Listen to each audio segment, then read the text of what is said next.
Hi everyone, ನಾನು ನಿಮ್ಮ ಕನ್ನಡ ಕೋರಿ ಪ್ರೇಮ. ಇವತ್ತು ನಾನು ನಿಮಗೆ ತುಂಬ ವಿಶೇಷವಾದಂತಹ ಹಲಸಿನಕಾಯಿ ಸಾಂಬಾರು ಹೇಗೆ ಮಾಡೋದು ಅಂತ ಹೇಳ್ಕೊಡ್ತೀನಿ. ಈ ಹಲಸಿನಕಾಯಿ ಈ ಸೀಸನ್ನಲ್ಲಿ ತುಂಬ ವಿಶೇಷವಾದ ಸಾಂಬಾರು ಅಂತಲೇ ಹೇಳ್ಬೋದು. ಇದನ್ನು ಮಾಡೋದಕ್ಕೆ ಮುಖ್ಯವಾಗಿ ನಾನು ಏನೇನು ತೊಗೊಂಡಿದ್ದೀನಿ ಅಂತ ನೋಡ್ತಾ ಹೋಗೋಣ. ಈ ಚಿಕ್ಕ ಸೈಜಿನ ಒಂದು ಹಲಸಿನಕಾಯಿ ತೊಗೊಂಡಿದ್ದೀನಿ. ಇದು ತುಂಬ ಎಳೆಯದಾಗಿರಬೇಕು, ಬೀಜ ಎಲ್ಲ ಬಂದಿರಬಾರ್ದು. ಈ ಥರ ಒಂದು ಹಲಸಿನಕಾಯಿ ತೊಗೊಂಡು ಇದನ್ನು ಮೇಲಿನ ಸಿಪ್ಪೆ ಎಲ್ಲ ತೆಗಿಬೇಕು. ಕ್ಲೀನಾಗಿ ತೆಗೆದು ಈ ರೀತಿಯಾಗಿ ಚಿಕ್ಕ ಚಿಕ್ಕದಾಗಿ ಪೀಸ್ಗಳು ಮಾಡ್ಕೊಂಡಿದ್ದೀನಿ. ಒಂದು ಹಲಸಿನಕಾಯಿಯಿಂದ ಇಷ್ಟು ಪೀಸ್ ಆಗಿದೆ.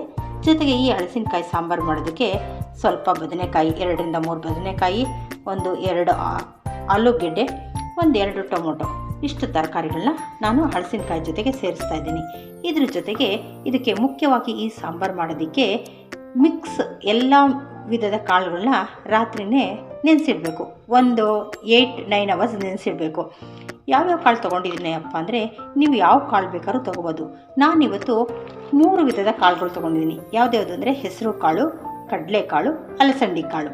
ಈ 3 ರೀತಿಯ ಕಾಳುಗಳನ್ನ ನಾನು ನೆನೆಸಿಟ್ಟಿದ್ದೀನಿ. ತುಂಬ ಓವರ್ನೈಟ್ ಚೆನ್ನಾಗಿ ನೆಂದಿದೆ. ಈಗ ಯಾವ ರೀತಿ ಮಾಡಬೇಕು ಅಂದರೆ, ಮೊದಲನೇ ವಿಧಾನದಲ್ಲಿ ಈ ತರಕಾರಿಗಳನ್ನ ಮೊದಲು ಬೇಯಿಸ್ಕೊಳ್ಬೇಕು. ಬೇಯಿಸಿದ ನಂತರ ಇದಕ್ಕೆ ಏನೇನು ಮಸಾಲ ಹಾಕಬೇಕು ಅಂತ ಹೇಳ್ತಾ ಹೋಗ್ತೀನಿ. ಮೊದಲು ಈ ತರಕಾರಿಗಳನ್ನ ಬೇಯೋಕ್ಕಿಡೋಣ. ನೋಡಿ, ನಾನೀಗ ಸ್ಟವ್ ಹಚ್ಬಿಟ್ಟು ಬೇಯೋದಕ್ಕಿಟ್ಟಿದ್ದೀನಿ. ನಾನು ಕಾಳುಗಳನ್ನ ಸಪ್ರೇಟ್ ಬೇರೆ ಕುಕ್ಕರಲ್ಲಿ ಹಾಕಿಟ್ಟಿದ್ದೀನಿ ಮತ್ತು ತರಕಾರಿಯನ್ನು ಬೇರೆ ಕುಕ್ಕರಲ್ಲಿ ಹಾಕಿಟ್ಟಿದ್ದೀನಿ. ಯಾಕಪ್ಪ ಅಂದರೆ ತರಕಾರಿ ಬೇಗ ಬೆಂದ್ಬಿಡುತ್ತೆ. 1 ವಿಸಿಲ್ ತೊಗೊಂಡ್ರೆ ಸಾಕಾಗುತ್ತೆ. ಕಾಳುಗಳು ಬೇಯೋದಕ್ಕೆ ಸ್ವಲ್ಪ ಸಮಯ ಬೇಕಾಗುತ್ತೆ. ಇದಕ್ಕೆ 2ರಿಂದ 3 ವಿಸಿಲ್ ಬೇಕಾಗುತ್ತೆ.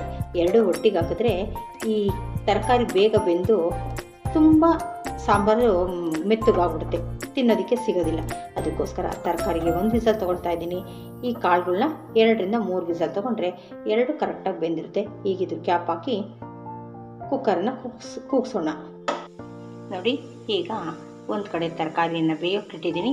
ಈ ಒಂದು ಸಂದರ್ಭದಲ್ಲಿ ನಾನು ಇದಕ್ಕೊಂದು ಮಸಾಲ ರೆಡಿ ಮಾಡ್ಕೊಳ್ಳೋದು.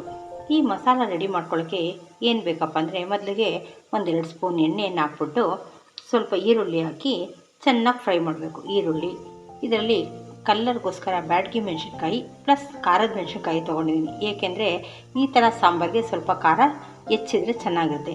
ಖಾರದ ಪುಡಿ ಮತ್ತು ಚಕ್ಕೆ, ಲವಂಗ, ಸ್ವಲ್ಪ 1.5-2 ಸ್ಪೂನಷ್ಟು ಧನಿಯಾ ಪುಡಿ, ಶುಂಠಿ ಮತ್ತು ಬೆಳ್ಳುಳ್ಳಿ, ಸ್ವಲ್ಪ ಅರಿಶಿಣ ಪುಡಿ, ಸ್ವಲ್ಪ 1 ಬೌಲ್ನಷ್ಟು ಕಾಯಿ, ಜೊತೆಗೆ 1-2 ಟೊಮೊಟೊ, ಇಷ್ಟನ್ನು ಹಾಕಿ ಈ ಮಸಾಲವನ್ನು ರೆಡಿ ಮಾಡ್ಕೊಳ್ತೀನಿ. ನೋಡಿ, ಬಾಣಲಿ ಈಗ ಬಿಸಿಯಾಗಿದೆ. ಇದಕ್ಕೆ 2-3 ಸ್ಪೂನಷ್ಟು ಎಣ್ಣೆ ಹಾಕ್ತೀನಿ. ಈ ಎಣ್ಣೆ ಕಾಯ್ದ ಮೇಲೆ ಇದೇ ಒಂದು ಬೌಲ್ಗೆ 1 ಬೌಲ್ನಷ್ಟು ಈರುಳ್ಳಿಯನ್ನು ಹಾಕ್ತೀನಿ.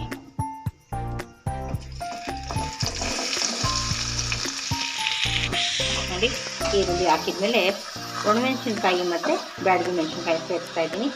ಜೊತೆಗೆ ಶುಂಠಿ ಬೆಳ್ಳುಳ್ಳಿಯನ್ನು ಸಹ ನಾನು ಈ ಟೈಮಲ್ಲಿ ಹಾಕೋತೀನಿ. ನೋಡಿ, 2 ಇಂಚಷ್ಟು ಶುಂಠಿ ಹಾಕಿದ್ದೀನಿ. 10 ಎಸಳಿನಷ್ಟು ಬೆಳ್ಳುಳ್ಳಿಯನ್ನು ಹಾಕಿದ್ದೀನಿ. ಇದೆಲ್ಲ ಸ್ವಲ್ಪ ಚೆನ್ನಾಗಿ ಫ್ರೈ ಆಗಬೇಕು. ನೋಡಿ, ಈರುಳ್ಳಿ ಬೇಯ್ತಾ ಇದೆ. ಇನ್ನೂ ಸ್ವಲ್ಪ ಹೊತ್ತು, ಇನ್ನೂ 1-2 ನಿಮಿಷ ಚೆನ್ನಾಗಿ ಫ್ರೈ ಮಾಡಬೇಕು. ಈ ಥರ ಆಡಿಸ್ತಾ ಇನ್ನೂ 1-2 ನಿಮಿಷ ಫ್ರೈ ಮಾಡಿ. ನೋಡಿ, ಈಗ ಈರುಳ್ಳಿ ಸ್ವಲ್ಪ ಟ್ರಾನ್ಸ್ಪರೆಂಟಾಗಿ ಬ್ರೌನ್ ಕಲರ್ ಬಂದಿದೆ. ಈಗ ಈರುಳ್ಳಿ ಫ್ರೈ ಆಗಿದೆ. ಈಗ ಇದೇ ಬೌಲಲ್ಲಿ 1 ಬೌಲಷ್ಟು ಟೊಮೊಟೊವನ್ನು ಹಾಕ್ತಾಯಿದ್ದೀನಿ. ಇದನ್ನು ಸಹ ಚೆನ್ನಾಗಿ ಫ್ರೈ ಮಾಡ್ಕೊಳ್ಳಿ ಟೊಮೊಟೊನ. ಈ ಒಂದು ಟೈಮಲ್ಲೇ ಇದಕ್ಕೆ ಚಕ್ಕೆ ಲವಂಗ ಸಹ ನಾನು ಇದರೊಳಗಡೆ ಸೇರಿಸ್ಕೊಂಡ್ಬಿಡ್ತೀನಿ. ಇದೆಲ್ಲವನ್ನು ಒಟ್ಟಿಗೆ ತಿರುಗಿಸ್ತಾ ಇನ್ನೂ 1-2 ನಿಮಿಷ ಫ್ರೈ ಮಾಡ್ಕೊಳ್ಳೋಣ. ನೋಡಿ, ಈಗ ಸ್ವಲ್ಪ ಈರುಳ್ಳಿ ಎಲ್ಲನೂ ಟೊಮೊಟೊ ಎಲ್ಲ ಫ್ರೈ ಆಗಿದೆ. ಈ ಒಂದು ಟೈಮಲ್ಲೇ ನಾನು ಇದಕ್ಕೆ ಬೇಕಾಗಿರುವಂಥ ಮಸಾಲೆಗಳನ್ನೆಲ್ಲ ಸೇರಿಸ್ತೀನಿ. ಧನಿಯಾ ಪುಡಿ ಹಾಕ್ತಾಯಿದ್ದೀನಿ. ಜೊತೆಗೆ ಅರಿಶಿನ ಪುಡಿ, 1/2 ಟೇಬಲ್ ಸ್ಪೂನಷ್ಟು ಅರಿಶಿನ ಪುಡಿಯನ್ನು ಸೇರಿಸ್ಕೊಳ್ಳಿ. ಜೊತೆಗೆ 1 ಬೌಲ್ನಷ್ಟು ಹಸಿ ಕಾಯಿ ತುರಿಯನ್ನು ಹಾಕಿ. ಆಮೇಲೆ ಇದೆಲ್ಲ ಒಂದು ಸಾರಿ ಮಿಕ್ಸ್ ಮಾಡಿಕೊಂಡು, ನಾವು ಸಾಂಬಾರು ಪ್ರತಿದಿನ ಉಪಯೋಗಿಸೋಕ್ಕೆ ತರಕಾರಿ ಸಾಂಬಾರು ಉಪಯೋಗಿಸ್ತೀವಲ್ಲ, ಅದೇ ಸಾಂಬಾರು ಪುಡಿಯನ್ನು ಸೇರಿಸ್ತಾ ಇದ್ದೀನಿ. ಯಾಕೆಂದರೆ ಇದಕ್ಕಿಂತ ಹೆಚ್ಚಿಗೆ ನಮಗೆ ಕಲ್ಲರು ಮತ್ತು ಖಾರಕ್ಕೋಸ್ಕರ 1-2 ಮೆಣಸಿನ್ಕಾಯಿ ಸೇರಿಸಿರೋದ್ರಿಂದ ಈ ಮನೆಯಲ್ಲಿ ಉಪಯೋಗಿಸೋ ಮಾಡೋಂಥ ಪ್ರತಿನಿತ್ಯ ಉಪಯೋಗಿಸೋಂಥ ಸಾಂಬಾರು ಪುಡಿ ಹಾಕಿದ್ರೇ ಸಾಕಾಗುತ್ತೆ. ಇಷ್ಟೆಲ್ಲ ಹಾಕಿ ಒಂದು ರೌಂಡ್ ಮಿಕ್ಸ್ ಕೊಟ್ಬಿಟ್ಟು ಇದನ್ನು ನುಣ್ಣಗೆ ರುಬ್ಕೊಂಬರ್ಬೇಕು. ಎಲ್ಲ ನೀಟಾಗಿ ಒಂದು ರೌಂಡು ಫ್ರೈ ಆಗಿದೆ, ಜೊತೆಗೆ ಮಿಕ್ಸ್ ಆಗಿದೆ. ಈಗ ಇದನ್ನು ಮಿಕ್ಸಿನಲ್ಲಿ ಹಾಕ್ಕೊಂಡು ಚೆನ್ನಾಗಿ ನೈಸಾಗಿ ಮಿಕ್ಸಿ ಮಾಡ್ಕೊಂಡು ಬರ್ತೀನಿ.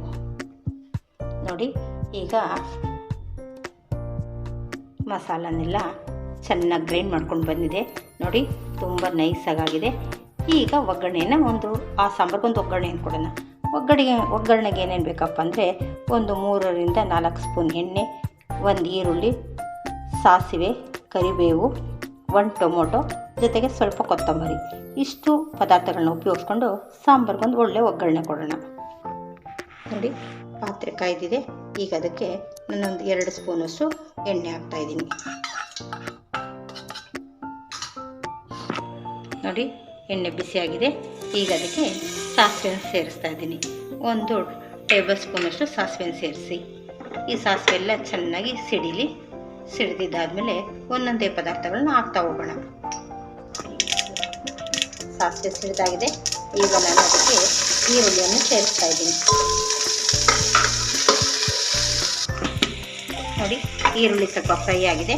ಈಗ ನಾನು ಕರಿಬೇವನ್ನ 1-2 ಗರಿಯಷ್ಟೇ ಸೇರಿಸ್ತಾ ಇದ್ದೀನಿ. ಯಾಕೆಂದರೆ ಕರಿಬೇವಿನ ಸ್ಮೆಲ್ಲು, ಫ್ಲೇವರು ತುಂಬ ಚೆನ್ನಾಗಿರುತ್ತೆ. ಅದಕ್ಕೋಸ್ಕರ ಹೆಚ್ಚು ಕರಿಬೇವನ್ನ ಹಾಕಿದ್ದೀನಿ. ಇದ್ರ ಜೊತೆಗೇ 1 ಟೊಮೊಟೊವನ್ನು ಹೆಚ್ಚಿ ಒಗ್ಗರಣೆಗೂ ಹಾಕ್ತಿದ್ದೀನಿ. ರುಬ್ಬೋದಕ್ಕೂ ಸಹ 1 ಟೊಮೊಟೊ ಹಾಕಿ, ಇಲ್ಲೂ 1 ಟೊಮೊಟೊ ಹಾಕಿರೋದ್ರಿಂದ ಈ ಒಂದು ಸಾಂಬಾರಿಗೆ ಹುಣಸೆ ಹಣ್ಣೇನು ಹಾಕೋಂಗಿಲ್ಲ. ಅದಕ್ಕೋಸ್ಕರ ರುಬ್ಬೋದಕ್ಕೂ 1 ಟೊಮೊಟೊ ಹಾಕಿದ್ದೀನಿ, ಒಗ್ಗರಣೆಗೂ 1 ಟೊಮೊಟೊ ಹಾಕ್ತಿದ್ದೀನಿ. ಇಷ್ಟು ಹುಳಿ ಇದಕ್ಕೆ ಸಾಕಾಗುತ್ತೆ.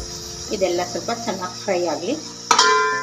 1-2 ನಿಮಿಷಗಳ ಕಾಲ ಇದೇ ಥರ ತಿರುಗಿಸ್ತಾ ಇರೋಣ.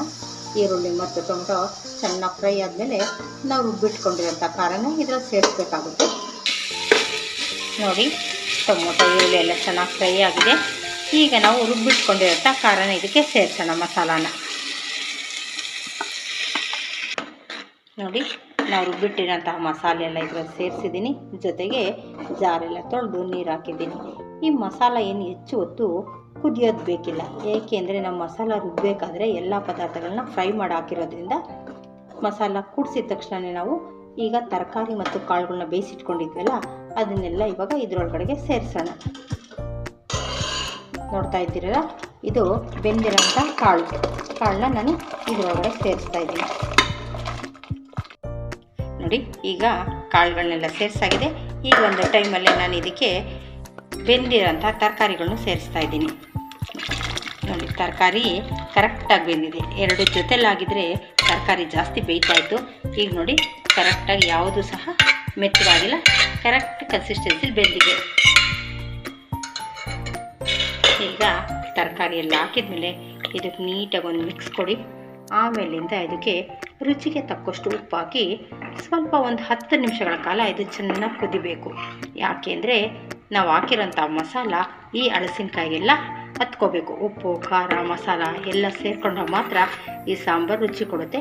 ಹಾಗಾಗಿ ಇದಕ್ಕೆ ಅಗತ್ಯ ಇರೋಷ್ಟು ಉಪ್ಪು ಹಾಕಿ ಒಂದು 10 ನಿಮಿಷ ಕುದಿಯೋದಕ್ಕೆ ಬಿಡ್ತೀನಿ. ನೋಡ್ತಾ ಇದ್ದೀರಲ್ಲ, ಕಾಳು ತರಕಾರಿ ಎಲ್ಲ ನೋಡೋದಕ್ಕೆ ಎಷ್ಟು ಚೆನ್ನಾಗಿ ಕಾಣ್ತಾ ಇದೆ. ಈಗ ಉಪ್ಪು ಹಾಕಿ ಸ್ವಲ್ಪ ಬೇಯೋದಕ್ಕೆ ಬಿಡೋಣ. ನೋಡಿ, ಈ ಒಂದು ಟೈಮಲ್ಲಿ ನಾನು ಉಪ್ಪು ಸಹ ಅದಕ್ಕೆ ಸೇರಿಸ್ತಾ ಇದ್ದೀನಿ. ರುಚಿಗೆ ತಕ್ಕಷ್ಟು ಉಪ್ಪನ್ನು ಸೇರಿಸಿದ್ದೀನಿ. ಈಗ ಎಲ್ಲವನ್ನು ಮತ್ತೊಮ್ಮೆ ಮಿಕ್ಸ್ ಕೊಡೋಣ. ಮಿಕ್ಸ್ ಕೊಟ್ಟು ಮಿನಿಮಮ್ ಅಂದರೆ ಇದು ಒಂದು 10 ನಿಮಿಷಗಳ ಕಾಲ ಚೆನ್ನಾಗಿ ಕುದಿಬೇಕು. ಕುದ್ರೆ ಮಾತ್ರ ಈ ಸಾರು ಹಲಸಿನಕಾಯಿ ಫ್ಲೇವರ್ ಬಿಟ್ಕೊಳ್ಳುತ್ತೆ. ಅಂಥವರೆಗೂ ಇದು ಕುದೀಲಿ. ನೋಡ್ತಾ ಇದ್ದೀರಲ್ಲ, ಸಾಂಬಾರು ಚೆನ್ನಾಗಿ ಕುದಿಯೋದಕ್ಕೆ ಹತ್ತಿದೆ, ಚೆನ್ನಾಗಿ ಕುದ್ದು ಇದೆ. ಎಲ್ಲ ತರಕಾರಿಗಳಿಗೂ ಉಪ್ಪು ಖಾರ ಎಲ್ಲ ಹತ್ತಿದೆ. ಈ ಒಂದು ಸಂದರ್ಭದಲ್ಲಿ ಚೆನ್ನಾಗಿ ಮಿಕ್ಸ್ ಕೊಟ್ಟಿದ್ದೀನಿ. ಎಲ್ಲ ಚೆನ್ನಾಗಿ ಮಳ್ಳಿದೆ. ಈಗ ನಾವು ಸ್ಟವ್ನ ಆಫ್ ಮಾಡ್ಕೋಬೋದು. ಸಾಂಬಾರು ರೆಡಿಯಾಗಿದೆ. ನೋಡ್ತಾ ಇದ್ದೀರಲ್ಲ, ರುಚಿಕರವಾದಂತಹ ಹಲಸಿನಕಾಯಿ ಸಾಂಬಾರು ರೆಡಿಯಾಗಿದೆ. ಈ ಒಂದು ಸಾಂಬಾರು ಅನ್ನಕ್ಕೆ, ಮುದ್ದೆಗೆ, ಚಪಾತಿಗೆ ಎಲ್ಲದಕ್ಕೂ ಒಳ್ಳೆ ಕಾಂಬಿನೇಷನ್. ಇದು ಹಲಸಿನಕಾಯಿ ಕಾಲ ಆಗಿರೋದ್ರಿಂದ ಎಲ್ಲರೂ ತಪ್ಪದೆ ಈ ರೆಸಿಪಿನ ಮಾಡಿ ನೀವೆಲ್ಲರೂ ತುಂಬ ಇಷ್ಟಪಟ್ಟು ತಿಂತೀರ. ಎಕ್ಸ್ಪೆಷಲಿ ಇದು ಅನ್ನ ಚಪಾತಿಗಿಂತ ಮುದ್ದೆಗೆ ಒಳ್ಳೆ ಕಾಂಬಿನೇಷನ್ನು. ನೀವು ಎಲ್ಲ ಇದೇ ರೀತಿ ಮಾಡಿ. ನಿಮಗೆಲ್ಲ ಈ ರೆಸಿಪಿ ಇಷ್ಟ ಆಯಿತು ಅಂತಂದರೆ ನನಗೆ ಕಾಮೆಂಟಲ್ಲಿ ತಿಳಿಸಿ. ಲೈಕ್ ಮಾಡಿ, ಶೇರ್ ಮಾಡಿ, ಸಬ್ಸ್ಕ್ರೈಬ್ ಮಾಡೋದನ್ನ ಮರಿಬೇಡಿ. Thank you.